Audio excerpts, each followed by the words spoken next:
Waalaikumsalam warahmatullahi wabarakatuh.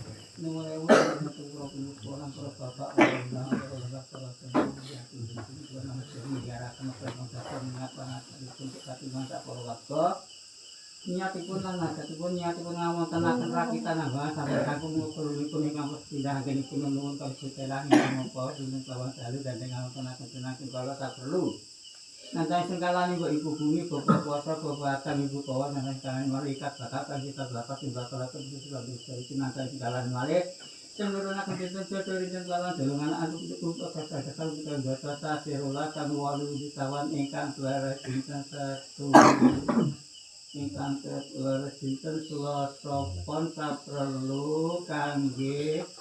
ngampiraken dengan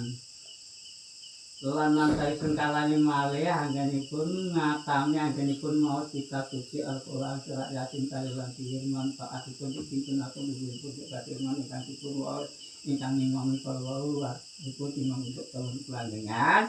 lah saged langgeng sangat salaminipun acara mekiran dan jiwa kudune ketasih mengibadah dan mengucapkan bapak tidak dipun dipun wa ta'ala ingkang dipun status Allah wa ta'ala karena data sumarikan semakin kalau pasal waktu itu kita mari menurut kata cuman mari menurut ayam jujur mari mereka jujur cetori tentang dari satu bulan namun lagi halangan kalau program pulang dan itu mitos tentang lawan cetori tentang lawan dari nanti setelah lagi akan itu buat nanti siang dalam tak ulang tak ulang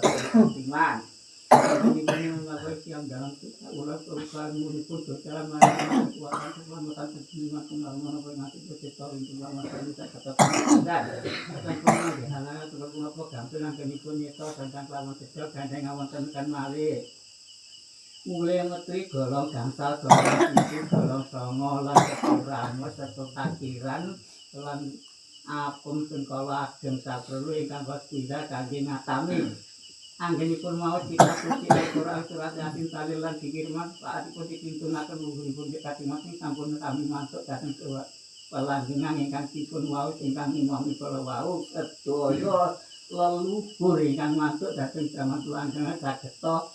langgeng sak laminipun asal mergi ingkang ladang jembar kubure ketampian maju pasaipun saged ketampian wasolehipun saged bapak adipun dicolotpun wala ing tembe dipun lebetaken swargane Allah Subhanahu wa taala saakana dados mate Kanjeng Nabi Muhammad sallallahu alaihi wasallam pasawan pripun